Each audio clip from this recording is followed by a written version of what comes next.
Assalamualaikum warahmatullahi wabarakatuh. Perkenalkan, nama saya Salsabila, NPM 22411175, kelas manajemen 22B. Di sini saya akan menjelaskan tentang manajemen utang. Utang liabilities adalah kewajiban yang dimiliki oleh pihak perusahaan yang bersumber dari dana eksternal, pinjaman perbankan, leasing, penjualan obligasi, dan sejenisnya. Utang adalah transfer pendapatan masa mendatang untuk meningkatkan konsumsi masa sekarang. Secara umum, utang terbagi menjadi dua golongan, yaitu current liabilities atau short term liabilities atau utang jangka pendek atau utang lancar, non current liabilities atau long term liabilities atau utang jangka panjang. Perspektif terhadap keputusan pengambilan dan penambahan utang. Perspektif manajemen perusahaan utang dilihat sebagai sumber dana alternatif yang mampu memberikan solusi bersifat konstruktif, baik secara jangka pendek dan jangka panjang. Perspektif para pemegang saham utang adalah sumber pendanaan eksternal yang lebih disukai karena bunga atas sebagian besar utang jumlah tetap, dan jika bunga dari pengembalian atas aset operasi bersih, selisih tersebut akan menjadi keuntungan bagi investor. Ekuitas bunga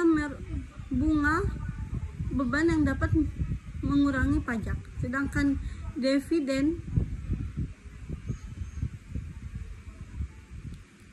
current liabilities atau short term liabilities.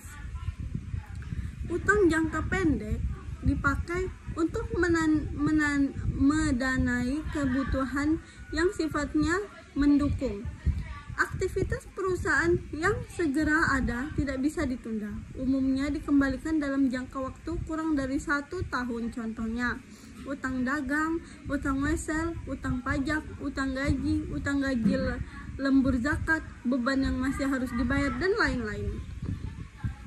Neraca aktiva, utang aktiva lancar, utang dagang, utang wesel, utang pajak. Neraca kedua, aktiva, utang aktiva lancar, utang lancar, zakat, aktiva tetap, utang jangka panjang, modal sendiri. Permasalahan umum berkaitan dengan current liabilities.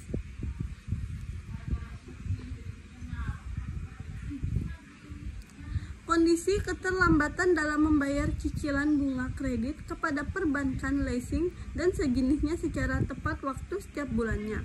Kondisi timbulnya keterlambatan membayar utang dagang yang berakibat pada umumnya kepercayaan perusahaan di masa mitra bisnis.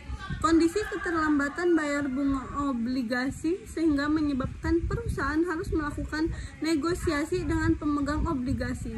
Jika terus berlanjut, maka pemegang obligasi bisa beralih menjadi pemegang saham.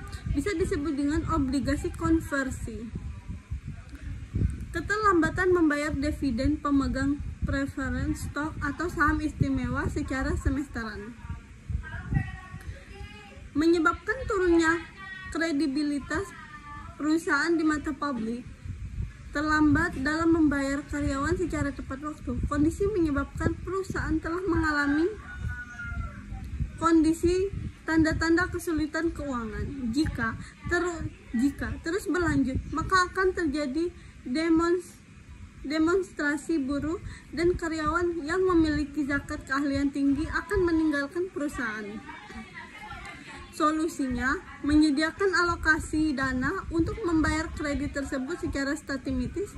Kewajiban perusahaan untuk selalu mempertahankan posisi keseimbangan antara kewajiban yang harus tetap dibayar dan sejumlah dana yang harus dipakai untuk mengaktifkan operasional perusahaan secara berkelanjutan. Manajer keuangan berkewajiban secara disiplin untuk menggunakan aloka untuk jangka pendek yang hanya dipasok dari sumber daya jangka pendek saja. Manajer perusahaan media melakukan pengawasan secara ketat kewajiban membayar gaji karyawan, beban listrik, beban telepon, PDAM, air minum secara tepat waktu dan sesuai dengan tinggal jauh temponya.